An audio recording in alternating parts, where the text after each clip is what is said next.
दोस्तों नमस्कार, मैं हूं आपका दोस्त जाहिद। आप देख रहे हैं डेली हिंद। इस वक्त हम मौजूद हैं गाज़ियाबाद में। हमारे साथ यहां पे महिलाएं जुड़ी हैं बातचीत करने के लिए। इनसे हम उत्तर प्रदेश में जो आने वाले वक्त में चुनाव है उसके ऊपर बात करेंगे। जिस तरफ एक तरफ जो है भारतीय जनता पार्टी लगातार ये कह रही है कि हम 200 से ज़्यादा सीट जीत रहे हैं, दूसरे तरफ जो है समाजवादी पार्टी कह रही है कि इस बार जो है बीजेपी की सरकार जाएगी, यहाँ पे समाजवादी की सरकार बनेगी। हमारे साथ एक महिला जुड़ी हुई है, इनसे जानेंगे कि उत्तर प्रदेश में क्या होगा, योगी आदित्यनाथ का शासनकाल कैसा रहा। सबसे पहला सवाल मैडम, उत्तर प्रदेश में क्या होगा? देखिए, उत्तर प्रदेश में पूर्ण बहुमत से समाजवादी पार्टी की सरकार इस बार बनने जा रही है और भारतीय जनता पार्टी की सरकार है जो झूठी और जुमला पार्टी है। इस बार मुझे ये लगता है कि 100 से कम सीटों पर भी सिमट के रह जाएगी। लेकिन किस बिना पे दावा कर रही है कि हम सरकार बना रहे हैं? देखिए, हर वर्ग, नौजवान हो या किसान हो या कोई भी मजदूर वर्ग हो, सब इस भारतीय जनता पार्टी की सरकार में त्रस्त हैं। और अखिलेश यादव जी ने जो काम किया है, जो काम उन्होंने गाजियाबाद के अंदर किया या पूरे प्रदेश के अंदर किया, युवाओं के लिए क्या है, नौजवानों के लिए क्या है, बुजुर्गों के लिए क्या है, उसी बिना पे हम कह सकते हैं कि जो विकास उत्तर प्रदेश में पिछली जब अखिलेश यादव जी की सरकार थी हुआ, और विकास के नाम पे ही हम दोबारा सरकार बनाने का काम करें। योगी आदित्यनाथ तो कह रहे हैं कि एक समय था कि अब्बा जान वाले सारे राशन घटक जाते थे, तो आप इसको किस तरीके से देखते हैं? देखिए, अब्बा जान हो, पिताजी हो, वालिद साहब हो, मैं समझती हूँ ये छोटी मानसिकता के जो लोग होते हैं ये इन शब्दों का प्रयोग करते हैं। सभी का माता पिता सभी के समान होते हैं, चाहे उन्हें आप अब्बा कह लो, चाहे उन्हें वालिद कह लो, चाहे उन्हें पिताजी कह लो। मैं समझती हूँ ये छोटी मानसिकता का परिचय है। एक तरफ तो ये कह रहे हैं कि हमने किसी का नाम नहीं लिया, तो समाजवादी वाले को इतनी चिढ़न क्यों है? समाजवादी वालों को कोई इस बात से चिढ़न नहीं है। किसने कहा? किसका स्टेटमेंट है कि चिढ़न है? हमने तो नहीं कहा, हमारे राष्ट्राध्यक्ष जी ने नहीं कहा। जो सोशल मीडिया पे चल रहा था, एक समाजवादी के पक्ष में ट्रेंड चल रहा था, उसको लेकर कह रहे हैं कि इतनी चिढ़न क्यों है, हमने तो नाम नहीं लिया किसी का। मुझे नहीं लगता कि समाजवादी पार्टी के किसी नेता ने अपनी तरफ से या राष्ट्रीय नेतृत्व ने इस तरीके का कोई बयान दिया हो। लोग हैं, भारतीय जनता पार्टी ने अपने ही लोगों से डलवा दिया हो, सोशल मीडिया पे प्रोपेगेंडा चल रहा है। लेकिन आप मानते हैं कि गुंडागर्दी योगी के राज में खत्म हुई है? बिल्कुल खत्म नहीं, और बढ़ गई है। महिलाओं पे अत्याचार बढ़ गया है। हाथरस की घटना देख लीजिए, अमेठी की घटना देख लीजिए, महिला जिंदा जो है विधानसभा के सामने जलने के लिए मजबूर हो गई। तो कहती है छुटपुट घटना होती रहती है। ये छुटपुट घटना है, जिंदा महिला जली जा रही है, हाथरस में बेटी को जिंदा जलाया जा रहा है, ये छुटपुट घटना मैं समझती हूँ। तो इससे घटिया सरकार कोई नहीं हो सकती। अच्छा, ओवैसी साहब के बारे में हम सवाल पूछना चाहेंगे कि ओवैसी साहब की एंट्री हो चुकी उत्तर प्रदेश में, तो इससे क्या मुस्लिम वोट बटेगा?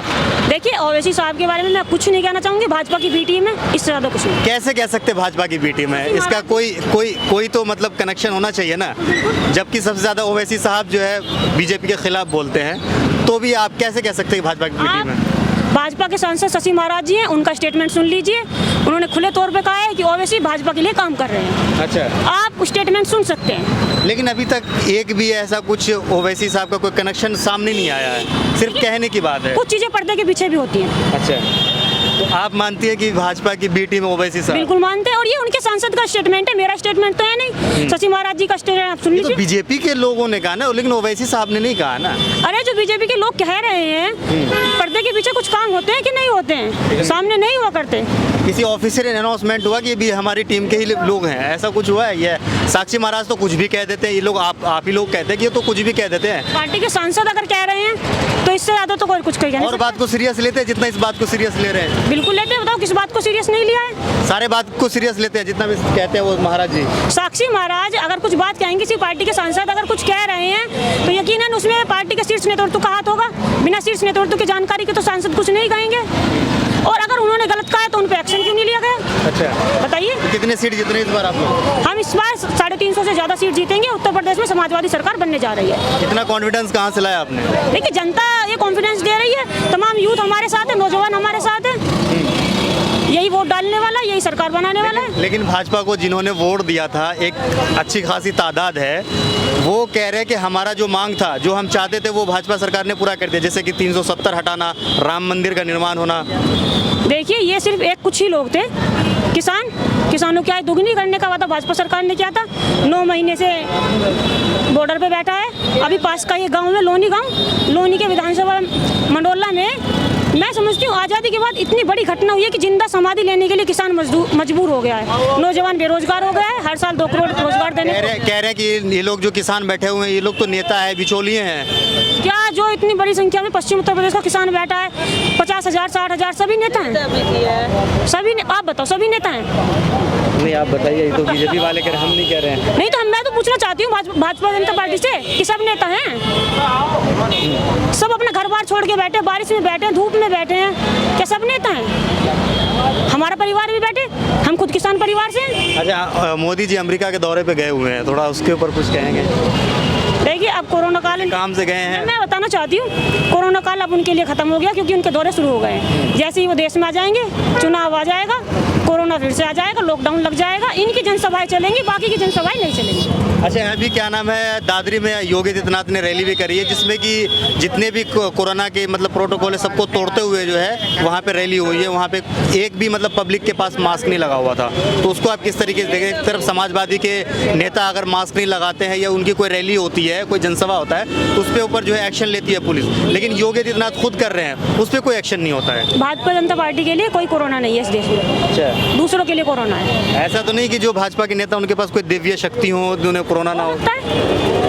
ये भारतीय जनता पार्टी के लोग हैं, ये कुछ भी कर सकते हैं। अच्छा, इनका कुछ अलग ही मंत्र चलता है। और इनके पास बड़े बड़े साक्षी महाराज जैसे और तमाम तरीके के महापुरुष हैं, क्या पता कोई जादू मंत्र ले आए हों। अभी एक संत की हत्या हुई है, आपको पता ही होगा। तो बिल्कुल पता है। कुछ लोग कह रहे हैं कि ये चुनाव के वजह से हुआ है, चुनाव में मतलब मुद्दा को डाइवर्ट करने की वजह से हुआ है। मैं समझती हूँ कि गिरी जी की जो हत्या हुई है, आत्महत्या, उसकी सीबीआई जांच होनी चाहिए, और जो भी इसमें दोषी है, अगर आत्महत्या हुई है तो भी जांच होनी चाहिए, हत्या हुई है तो भी जो दोषी है उसको सजा मिलनी चाहिए। आपको क्या लगता है, कोई चुनाव से कनेक्शन है? इस बारे में मैं कुछ नहीं कहना चाहती, जो भी बात है उसकी सीबीआई जांच होनी चाहिए। तो बीजेपी की सरकार आ रही जा रही? आखिरी सवाल, पूरी पूर्ण बहुमत से समाजवादी सरकार बनने जा रही है। अच्छा, प्रधानमंत्री मोदी को कैसे मानते हैं आप? उनको मतलब देश के लिए कैसा मानते हैं उनको, मोदी जी को? प्रधानमंत्री मोदी जी इस देश के सबसे झूठे और जुमलेबाज प्रधानमंत्री हैं। अच्छा, उन्होंने कहा था 2 करोड़ रोजगार देंगे, रोजगार 2 करोड़ देना तो दूर, इस देश में सबसे ज़्यादा बेरोजगारी आज के समय पे है। उन्होंने कहा था किसानों की आय दुगनी करेंगे, किसानों की आय दुगनी तो दूर, आधी हो गई है। आधी हो गई है। योगी जी के बारे में थोड़ा 2 शब्द अगर आप कहना चाहेंगे? योगी जी की हिंदू हृदय सम्राट, हिंदू हितैषी स्क्वायर टीम आई थी एक, जब वो योगी जी मुख्यमंत्री बने थे। आज आसपास नजर उठा के, आप मीडिया के लोग हैं, देख लीजिए एंटी रोमियो स्क्वायर टीम है कहाँ। इससे ज्यादा मैं कि हिंदू हृदय सम्राट है, हिंदू हितैषी हैं। हिंदू योगी जी हैं, हिंदू हम नहीं है, हिंदू आप नहीं है, हिंदू तो हर व्यक्ति है। हिंदू होने की क्या परिभाषा है? हिंदू हर व्यक्ति है, दिल में हिंदू तो होना चाहिए। लेकिन हिंदुओं के लिए लड़ते सब नहीं है ना, आप हिंदू हैं लेकिन आप हिंदुओं के लिए लड़ते नहीं। योगी जी लड़ रहे हैं हिंदू के लिए। क्या हिंदू जी के लिए, हिंदू के लिए लड़ रहे हैं बताइए? राम मंदिर बनवा रहे हैं। राम मंदिर सुप्रीम कोर्ट का फैसला है। खतरे में थे, उनको खतरे से बाहर निकाल। राम मंदिर किसका फैसला है? ये कोर्ट का फैसला है। कोर्ट का फैसला है, तो भारतीय जनता पार्टी ने कहाँ बनवा दिया? ये कह रहे हैं कि अगर भारतीय जनता पार्टी की सरकार नहीं होती तो ये चीज संभव नहीं। भारतीय जनता पार्टी कोर्ट से बड़ी हो गई, लेकिन लोग कह रहे भारतीय हैं। जनता पार्टी ये जवाब दे दे कि कोर्ट से बड़ी हो गई, सुप्रीम कोर्ट से बड़ी है Bharatiya Janata party. Supreme court का फैसला है। देखिए, दूसरों के कामों को सिरे लेना भारतीय जनता पार्टी की पहली आदत है। चलिए, बहुत बहुत शुक्रिया, अच्छा लगा बातचीत करके। तो हमारे साथ क्या नाम है? शुभ। मनीषा त्यागी, जिलाध्यक्ष सासभा। अच्छा, मेरे साथ यहाँ पे मनीषा त्यागी जी जुड़ी हुई थी, इनसे हमने कई मुद्दों पे सवाल करने की कोशिश करी है। आपको क्या लगता है इस वीडियो के नीचे कमेंट करके जरूर बताएगा। वीडियो अगर आपको अच्छा लगा तो इसे लाइक और शेयर जरूर कीजिएगा। जय हिंद, अपना ख्याल रखिए, हंसते रहिए, मुस्कुराते रहिए।